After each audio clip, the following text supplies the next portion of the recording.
It's hard to capture all of my thoughts and feelings towards the Samurai Warriors series. I tried a bit to do that in a separate series review I made a while back, but honestly, I could not shake the feeling that my love for the series goes a bit deeper than what I expressed in that video. So much of my interest today for samurai history is based on seeds that were planted all the way back in 2008 when I picked up Samurai Warriors 2 Empires for the Xbox 360, a game which was already 2 years old by that point, a game which I immediately fell in love with. And although I already had an interest in samurai, it was this game and later picking up the standalone Samurai Warriors 2 that really kicked my fascination with feudal Japan into overdrive. The Samurai Warriors series is a caricature of the Sengoku period, a fictional retelling of events using exaggerations to create powerful interpretations of real historic figures and battles. This is what the series has always been, and continues to be with its latest installment, Samurai Warriors 5. Yet there is one large difference: the scope. While each Samurai Warriors game in the past has told really the entire story of Japan's unification process in the later years of the Sengoku period, going from the Battle of Okehazama in 1560 to the Battle of Sekigahara in 1600, and finishing with the last Siege of Osaka in 1615. Samurai Warriors 5 does not. It does something different. It narrows the scope down to roughly half of that time frame, choosing instead to focus entirely on the story of Oda Nobunaga, the first great unifier, and those that followed him, most importantly, the man who would later betray him, Akechi Mitsuhide. For me, this was a surprising course of action, one that I never really processed before the release. I chose not to judge and to instead hold my thoughts until I saw everything the game had to offer firsthand. And now that I have played through the core parts of the game and done much of the extra content, I can now say that I finally have a solid perspective on this decision.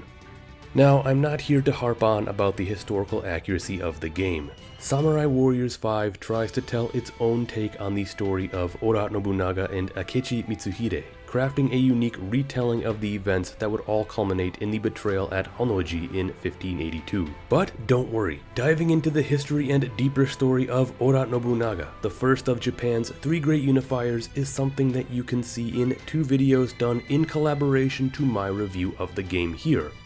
That's right, this dive into Nobunaga is done in collaboration with Linfamy and Cool History Bros, great channels I am sure many of you have already heard of and are subscribed to. But if you haven't and aren't, then I highly recommend that you go check them out ASAP. Now, while I cover the game Samurai Warriors 5 itself, they each have separate videos that will go into the history of Nobunaga. With Linfamy's video, he dives into 5 interesting stories and folk tales about Nobunaga. And with Cool History Bros video, we see a summarized timeline of events regarding the 3 great unifiers of Japan, starting with Nobunaga and going to Hideyoshi and finishing with Ieyasu, as we see Japan's warring era finally brought to an end. Links to these videos can be found below and at the end of this video. Please go check them out so that you can get the full picture of Japan's unification, all beginning with one extremely significant figure, Oda Nobunaga. So, with that said, for this video, let's dive in and talk about the long-awaited Samurai Warriors 5.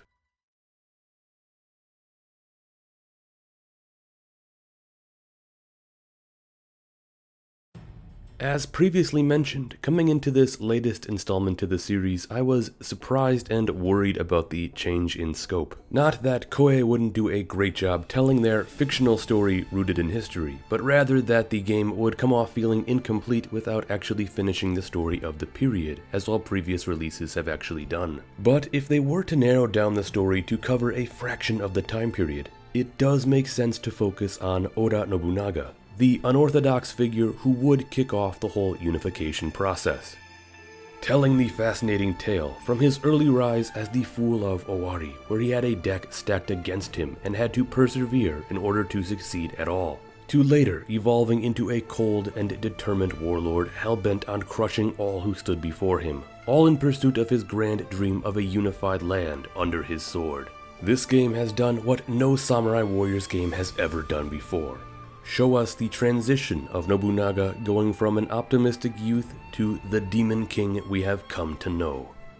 In past games within the series, we only saw slices of his life, the big moments that mattered, and not the tiny ones that all built up into his overall story. Here we actually see what causes his change in demeanor, and what ultimately leads him down a seemingly dark path, committing atrocities like that at Mount Hiei in order to achieve what he thinks is a quest for the greater good. But although Nobunaga's story provides us with a unique level of depth for the character, his story would be nothing without the man who would in the end betray him, Akechi Mitsuhide. Throughout Samurai Warriors 5, we experience both Nobunaga's and Mitsuhide's story, both through their separate paths, often coming to intertwine, but obviously unique on their own. Akechi Mitsuhide is an honor-bound samurai bent on finding his own purpose in the world, and later becoming an integral part of Nobunaga's plans to move Japan into a new era of stability. But as we come to see, he is deeply conflicted, balancing on the edge of a knife, not fully knowing if he is ever making the most righteous decision. Of course, this all leads to his inevitable and stunning betrayal of Nobunaga at Honnoji in 1582. Which I am really happy to say this game does not fully end there, as it does take that extra step to give us the Battle of Yamazaki, a battle this game would feel incomplete without. But that is not to say that there is not more going on beneath the layers here, as there is more to this story than what we see at face value, as Koei tries their best to create a new and unique take on this story, with other characters who do come to heavily influence the events at hand.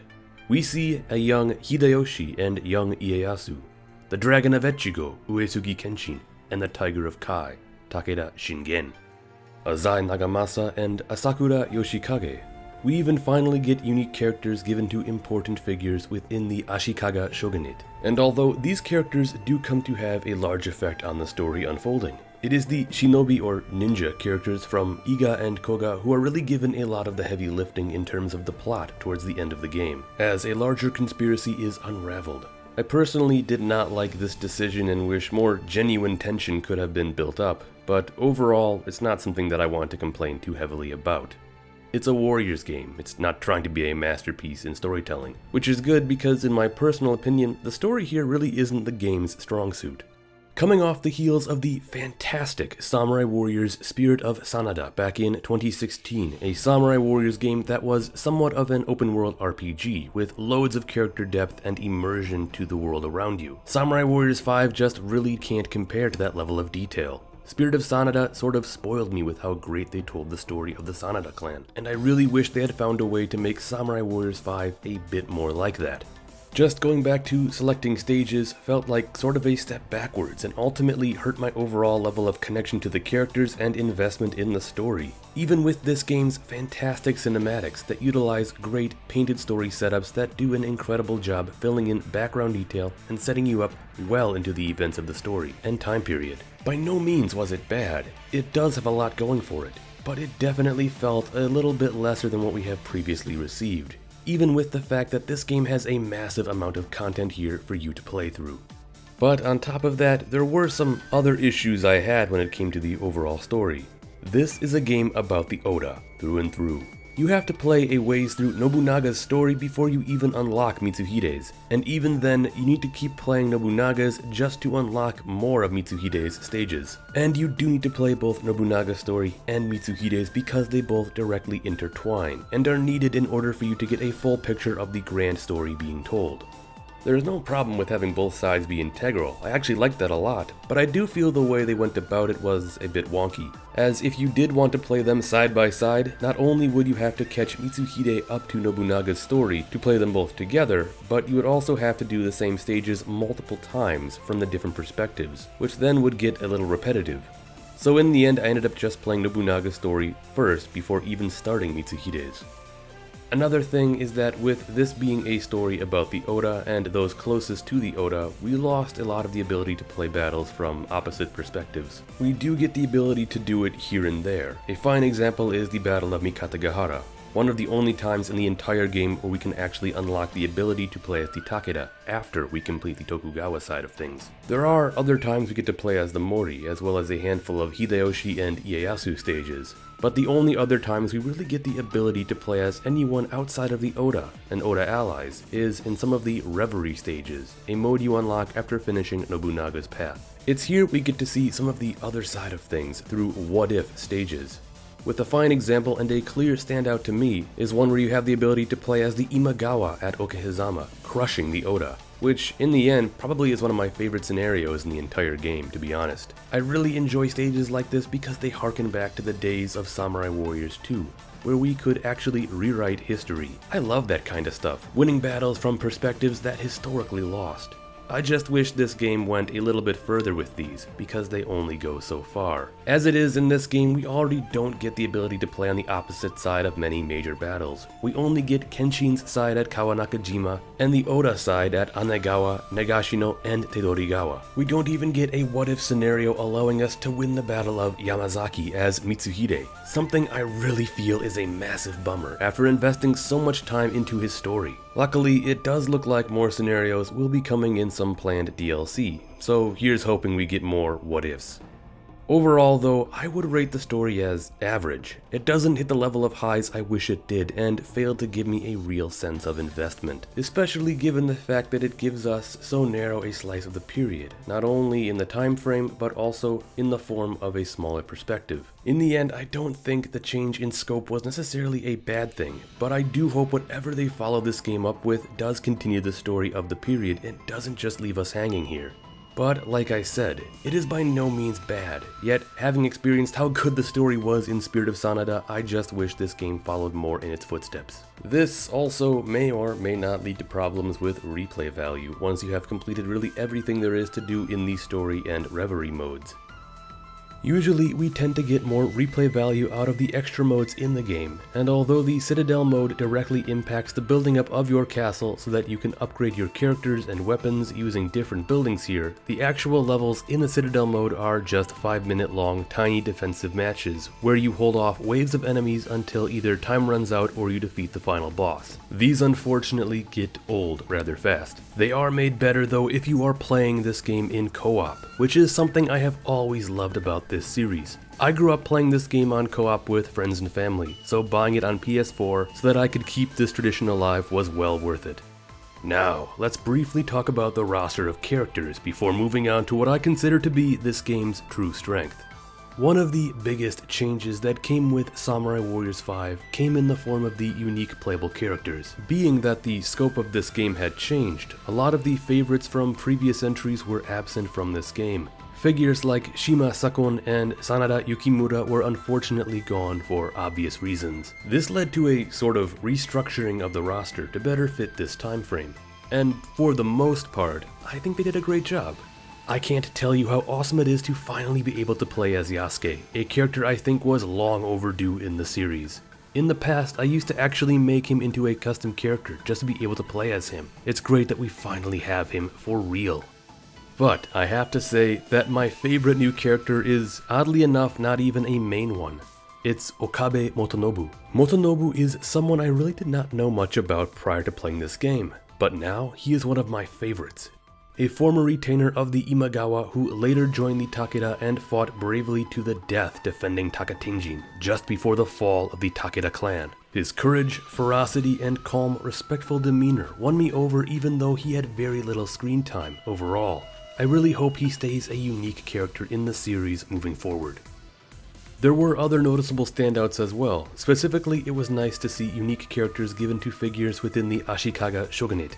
But with that said, there were also other characters that I did not feel were necessarily important enough to warrant their own unique characters, and even more so I feel could have been replaced by other important characters who were noticeably absent. I know everyone probably has their own opinion about who they don't like as new characters and likely would have cut from the game, but in my opinion, the characters who I would have left out could have easily been replaced by several other key figures. One of which being Mori Ranmaru, Nobunaga's page and close confidant, who also fought heroically to the death at Honnoji. The game feels strange without Ranmaru at least being somewhere. as Ranmaru was a character in previous entries to the series. Additionally, in regards to Hideyoshi, the timeline syncs up to where he would begin amassing his own retinue of skilled retainers. Figures like Kato Kiyomasa, Ishida Mitsunari, Fukushima Masanori, and Otani Yoshitsugu, all figures from previous Samurai Warriors games that were completely left out of a timeline where they were very much present. And lastly, I personally feel Niwa Nagahide should have too been given his own unique character and role in the story. He was an important member of the Oda clan, and it just feels strange to see him as a generic officer, when so many others got made into their own unique characters. But moving on. As for returning characters, a lot of them got some pretty major makeovers, and while some of them I really do enjoy the new look of, others sort of perplex me. For example, the character of Matsunaga Hisahide looks like a vast improvement over his Samurai Warriors 4 counterpart, looking way less wacky and a bit more refined. Takeda Shingen and Uesugi Kenshin also look very good in their new models. Instead of looking old and grumpy, they now look stoic and ferocious. Imagawa Yoshimoto got not only a major appearance upgrade, but also a huge personality change, going from a laughable clown in the previous games to now being an actual threat with power behind his words and actions. But although these figures look great in their new design, there are some who really do not. One who stands out for me the most is Shibata Katsuie. Katsuie is known for being stern, bearded, and staunchly traditionalist. He is depicted this way in portraits of him, films, other games, and importantly, previous entries into the series. Instead, here we see his redesign make him look completely flamboyant, which really goes against who his character is. I don't understand his redesign at all. There were some designs I was not vibing with, and I think it is important to mention that a bit of this may also be from the odd way this game approaches aging. Just like in Spirit of Sanada, the main characters age over time. Specifically, it is Nobunaga and Mitsuhide who get their own redesigns as time goes on. This is really strange when we see them interacting with younger looking characters who have not aged at all. Clear standouts are Hideyoshi, but even more significant, Ieyasu, who still looks like a child throughout the entire game. Even Ieyasu's son Nobuyasu looks way older than him. It just feels strange. More characters could have and should have been aged, just so it did not seem so shocking when only 2 characters did. I know this is something that Chris Gildart brought up in his review of the game as well, which I highly recommend that you go check out. I'll leave a link to it down below. But the last criticism I want to throw in terms of characters is the lack of a character creator in this game. Creating characters is by far one of my favorite things to do in these games. Without the ability to do so, I feel this game itself is missing something core, as most of the previous installments did have this feature. I just hope they add it back in games to come. It would be devastating if we received an Empires game with no character creator. Now, so far, I imagine many of you may be thinking that overall I did not like Samurai Warriors 5, given the criticisms I have so far mentioned. Yet, now we are going to be moving into really where I feel the game truly shines, with its combat, weapon mechanics, character progression, and battles. It's no secret that with more and more characters in previous Samurai Warriors games, the developers needed to stretch their imagination to create more and more unique and often wacky forms of weapons to use for each of the characters.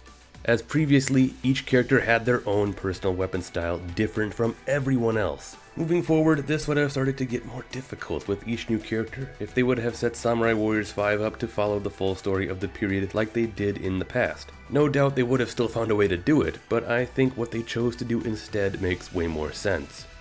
You see, instead of having each character with their own unique weapon, weapons are now interchangeable, with around 15 different weapon types. If you don't personally like how one weapon plays, you can always switch it to a different one and level your character's skill with their new one. I did this a lot with Nobunaga, initially giving him a bow before settling on his sword and matchlock. Similarly, I did not like the slower speed of the great spear that Motonobu had, so instead I gave him dual swords. This makes each character way more versatile, and also makes your own choice of who you play as less about their fighting style and more about just who you personally enjoy as a character. I only have a couple of complaints about this feature, one of which is that when you use your Muso attack, the end animation is still done with their preferred weapon, which seems a little strange. I guess I understand why they did that for characters that have full art, but for characters who do not, I don't really see why they couldn't have just given them a new ending animation with the weapon they had in hand. Also, when changing weapons and leveling them, what's the point of hitting max level with a weapon if you still won't be labeled as skilled with it? These are mostly just cosmetic complaints, but still worth mentioning. What I want you to take away is that the weapon play is, I feel, the best it's ever been. Each weapon feels completely unique and suited for different scenarios, making it so your choice of weapon is largely dependent on what your preferred playstyle is, and I really like that. It will also work really well in terms of longevity moving forward in the series, if they choose to keep things this way.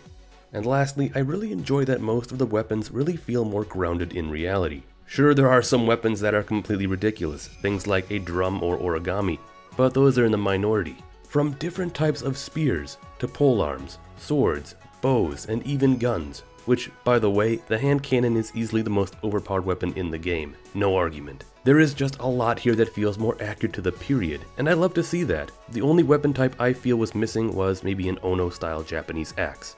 In previous releases, we saw characters with axes, so it should have been a no-brainer to have axes be a weapon type in this game as well. It's just another thing that I hope we get in future installments. But while weapons are transferable across all characters, the game also does much to make each character's progression a more worthwhile experience. From unique talent trees, to which you can strengthen your characters, the character's overall level, which then reflects upon the new feature of the ultimate abilities, and even that each character has their own weapon skill which can then be improved upon, allowing you to use better weapons. It all works to make the progression system really the best it's ever been. It's not too simple and it's not too convoluted, it's just right, and I really hope they keep this system moving forward. The battles themselves are also some of the greatest in the series. These are seriously some of the best maps since Samurai Warriors 2. Massive sprawling battlefields, with both wide open areas and small narrow enclosures. They are varied and detailed, not to mention the new graphics really make them pop. There are some reused assets from Samurai Warriors 4, largely in the form of the way enemy officers look, as well as some areas of maps that do look like they need some help. But neither of these issues got really in the way for me. The special units found throughout the battlefield also provide a unique new challenge. Shield units are hard to break through, spear units knock you back much easier, gunners hit harder, drummers have more health than the old banner wavers. There is just so much here to go through and so many different ways you can create strategies to combat these harder enemies. They really made the battlefields feel way more fresh. Overall, the battles in Samurai Warriors 5 are simply gorgeous to look at and a thrill to fight through. Seriously, Koei really knocked it out of the park on this front. In terms of difficulty, once again I think hard is the go-to method for playing. Easy is, well, easy, and normal is still very simple as well. If you really want to have a fun and challenging experience, put it on hard, at least until you unlock Nightmare Mode later in the game. Unfortunately, due to time management for getting this review out, I did not keep the game set on hard throughout, so that is something I have to look forward to going back and doing. So, overall, there was a lot I had to say about Samurai Warriors 5. While I found its story and characters to be a mixed bag, I have to say that the combat, progression, and battles are the best this series has ever seen. But that still leaves out a pretty large elephant in the room. What is the plan moving forward for Samurai Warriors? If it follows the same trend as Samurai Warriors 4, we are in for an expansion or sequel next year and hopefully an Empire's release the year after, which is extremely important to me. Now, I have no idea what goes on inside Koei Tecmo. I have no idea what their plan is for future releases, but they do make it sort of seem like this game is going to get a sequel. At least that is what it seems by the end of the main storyline here. I would love to see the next release continue right after this one, following Hideyoshi's path to unification, and then leading right into Ieyasu at Sekigahara. Imagine if we had two separate games that came together to tell the story of unification. That would be amazing. And then, top it all off with a spectacular Empires release to bridge the two. All the systems are already there to make an amazing Empires game as it is. All that is lacking is the story and characters of what is to come. All the important figures who would come to play a role throughout Hideyoshi's reign and later Ieyasu's takeover. This game alone can't be it, and I would be sad if this was all they settled for in terms of this generation of Samurai Warriors games. This is a solid platform to build off of, and I really hope they capitalize on it. Now, before I give my final rating, I want to give some context in terms of ratings I would give to prior Samurai Warriors releases, being that I did not rate them in my previous review of the Samurai Warriors series. A game like Samurai Warriors 2 would be a 9 out of 10 for me. There is just so much content there, and it really sets the genre apart for its awesome and unique approach. Skipping forward to Samurai Warriors 4, I would have given it an 8, with Spirit of Sanada back up at a 9 as well, for its amazing story and attention to detail. Samurai Warriors 5 is, without a doubt, a 7 for me. It's good, but not great. While so much on the technical side is the best it has ever been in terms of weapons, battles, and progression, I don't think their approach to the story was as good as it has previously been, especially given that this is only a slice of the period, and from a narrow perspective. For this reason, I think my replay value for this game will not be nearly as high as other installments. It does, however, leave me extremely optimistic about the Samurai Warriors games to come, which I hope continue to tell the rest of the story of the period, going through Hideyoshi's rise to Ieyasu, and eventually the siege of Osaka and the end of the Sengoku Jidai. But most importantly, I hope it all comes together to eventually make an amazing Empires game, truly my favorite part of the series. This game was the story of Nobunaga, his rise and demise, and it did so in a very unique way that we have not seen before. But if you want to learn more about the incredibly significant figure that was Japan's first great unifier, please go check out the other videos made by Linfamy and Cool History Bros in collaboration to this review. And with that said, have you played Samurai Warriors 5 yet? If so, what are your thoughts on it? I would love to see what you guys think of it. Let me know in the comments. But thank you for watching, and don't forget to like, subscribe, and ring that notification bell if you enjoyed this video and found it to be most interesting.